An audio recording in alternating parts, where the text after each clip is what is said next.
Divide and conquer has been one of the primary tactics imperial powers have used to maintain and expand their power down through history.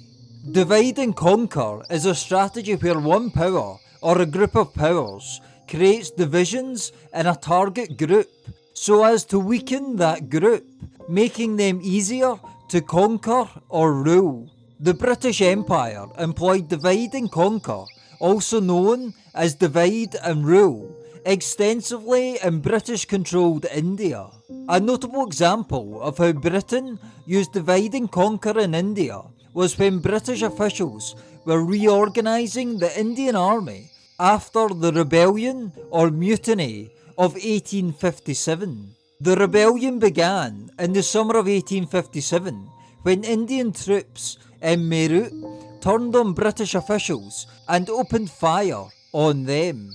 Various factors sparked this uprising, but broadly speaking, these troops felt that British officials had insulted their culture and unjustly punished their comrades. This rebellion in Meerut quickly spread to other parts of India and morphed into a larger movement against British rule. In the wake of the rebellion, Britain completely reorganised their control over India.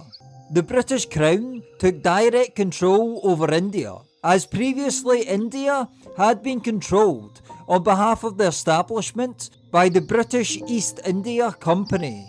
The Indian Army was also reorganised, as Britain wanted to avoid any further mutinies in the ranks. At the time, the Indian Army was made up of three branches, the Bengal, Madras and Bombay armies, which later formally merged in 1895 into the British Indian Army. In their reorganisation of the army after the rebellion had been suppressed, British officials implemented the tactic of divide and rule in an attempt to prevent any further mutinies. Firstly, they increased the number of European troops that made up the army, which decreased the level of Indian unity found in the older Indian Army. Furthermore, British officials worked to emphasise the differences in the Indian Army in an attempt to prevent a unification of Indians against British rule along the lines of race, nationality, religion or caste. As Lord Ellenborough, a British politician who served as Governor-General of British India from 1842 to 1844, stated, "The fewer elements of combination there are in the native army, the better, and therefore the more nationalities and castes and religions, the more secure we shall be. Discipline alone should bind the army." As another British official, Lord Elphinstone, wrote, "Divida et impera" was the old Roman motto, and it should be ours. In 1861, unit commanders in the Indian Army were ordered to send an annual report on the religious and caste composition of each regiment to Calcutta. Furthermore, British officials introduced laws over the following years to keep the army divided along caste and religious lines, which led to the Indian Army being largely obedient to the British rulers up until India gained independence in the late 1940s. The British Empire also used Indian people as a weapon to divide and conquer other nations.